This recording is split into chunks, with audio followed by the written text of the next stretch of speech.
you know what? In my last flat, Yeah. I used to have a little shed. Did you? Yeah, but I mean, when I say little, it was so little. I mean, you open the door and it was like a store cupboard. Yeah.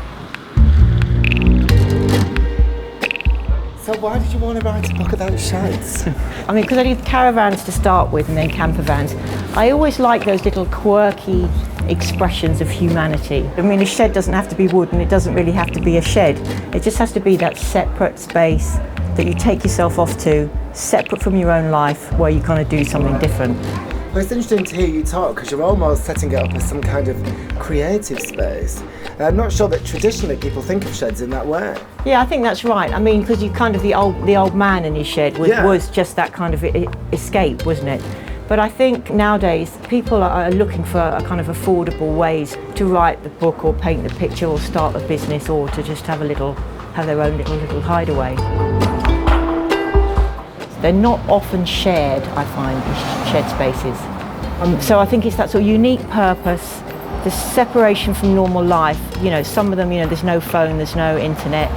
It's just that separation, and they're normally small. I think people like it, small spaces. Because I mean, I was really amazed in the book. Some of the kind of, you know, the big name sheds. You know, we had Virginia Woolf's writing hut.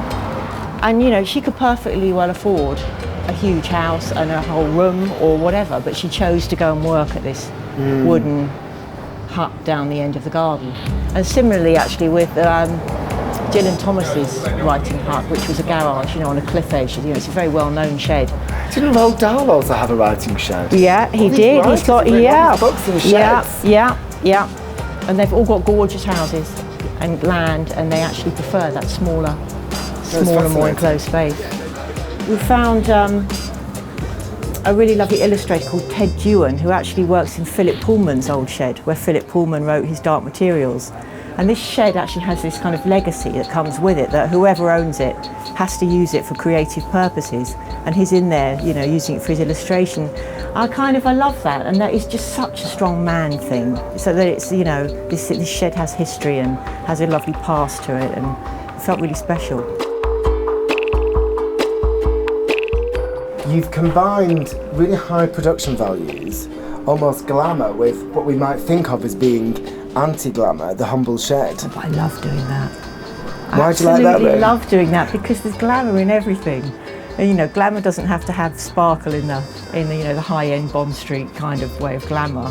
There's kind of glamour in normal life and glamour in everyday objects, and I love that high art, low art. I love elevating relatively ordinary things to just make you look at it afresh, I guess. I do have a shed. It's not as beautiful as these sheds, I must say.